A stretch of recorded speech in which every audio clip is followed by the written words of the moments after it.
Ay mga kakla, ayan at nandito na naman tayo.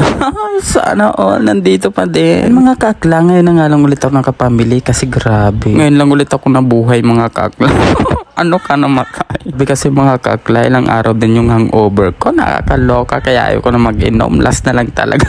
Sana all, last na lang. Grabe mga kakla, pag nasobrang ka talaga sa inom. Kinabukasan mga kakla, parang ayaw mo nang magising. Grabe, parang isusumpa mo talaga yung alak. Ewan ko ba, bakit tipong sobrang sakit na nga ng ulo mo tapos gustong gusto mo pa rin uminom? Nakakaloka. Kaya mga kakla, isusumpa ko na talaga yung alak.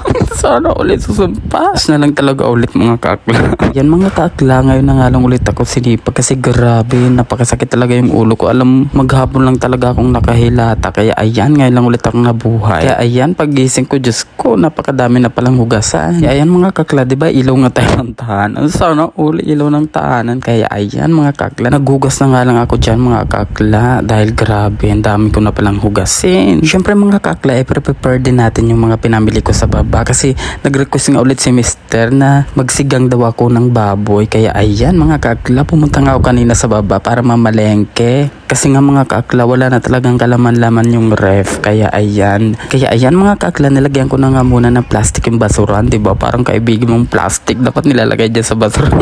Sana all plastic. Kasi nga mga kakla, grabe, napapabayaan ko na naman yung ating mansion.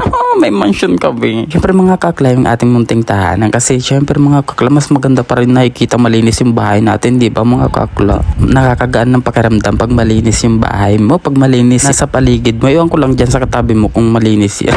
Baka ubod ng dumi ng buti niyan. Char. Kaya ayun mga kakla, pinunasan ko na muna yung lagayan ko ng mga panahog kasi grabe, nangangatata na sa dumi. Nga lang siya napansin mga kakla, naamag na pala yung lagayan ko. Kaya ayan mga kakla, nilinis na muna natin para syempre mga kakla, maganda naman tingnan pag nag-vlog tayo, diba? Sabihin nyo mga kakla, pag nagluluto ka, ayan, ang dugyot-dugyot naman ang lagayan ni akla. Kaya ayan, sinipag na ako, kaya nilinisan ko na. O diba? Baka kayo mga kakla, puro puna kayo ha, pero yun nasa paligid nyo, yung mga sarili nyo, hindi punahin nyo, ang dudumin nyo. Sana all madudumi, charla. Ayan mga kaakla, diba? Nalinis-linis na ulit siya. Kaya ayan mga kaakla, maganda na ulit tingnan. Kaya ayan mga kaakla, kinuha ko na nga muna yung mga pinamili ko dyan. Dahil ayan, hugasan muna natin yan. Tapos ilalagay muna natin sa ref. Kasi mamaya na natin gabi lulutuin yan, diba? Mga kaakla, pag mamaya pa tayo pupunta ng baba, Diyos ko, alanganing oras na. Kaya ayan, bumili na nga lang ako kanina umaga. Para mga kaakla, pagdating ng hapon, ayan, lulutuin na lang natin siya. O diba mga kaakla, hindi sayang yung oras natin. Kaysa ikaw, nagsasayang ka dyan sa jowa mo, wala mong kwenta. Sana all lang kwenta. Kaya ayan mga kaakla, nilagay ko na nga muna sa ref yung mga karne at saka yung mga gulay. Diba mga kaakla, yung ref ko wala nang kalaman-laman, puro tubig na lang yung laman. Kasi grabe mga kaakla, tinatamad pa talaga ako mag-groceries ngayon. O ba mga kaakla, mas mura kasi yung alak kaysa sa pangangailangan natin sa bahay. Sana all mura. Kaya ayan mga kaakla, naglinis na nga muna ako dyan kasi grabe, ang dami na naman dumi ng bahay. Ngayon na lang ulit ako nakakapaglinis mga kaakla. Ayan, syempre punas-punas muna tayo pag may time, diba? Hindi puro ano lang tayo, hilata tayo sa bahay. Kasi nga mga kakla, 2 araw akong hindi nakapagwalis dyan. O diba, hindi mo kaya yung 2 araw na hindi magwalis. Ako lang nakakagawa niyan mga kakla. Kasi nga mga kakla, kauwi ko lang talaga din ng bahay kasi galing ako ng Pasay.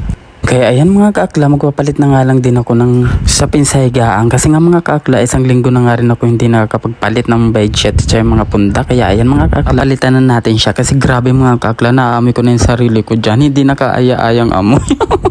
Sana all hindi kaya yung amoy. Kasi nga mga kaakla, dapat once a week talaga tayo nagpapalit ng sapin, tsaka yung punda, tsaka yung kumot. Kasi nga diba mga kaakla, ano mga kaakla, pag matutulog ka, masarap yung tulog mo. O kahit abutin ka hanggang tanghali ka tulog. Kasi nga mapango yung higaan natin. O diba mga kaakla, ayan mga kaakla, tapos na nga tayo maglinis dyan. Kaya mga kaakla, ayan, medyo maliwalas ang ating tahanan. Kaya mga kaakla, hanggang dyan na lang muna. Thank you for watching. Bye!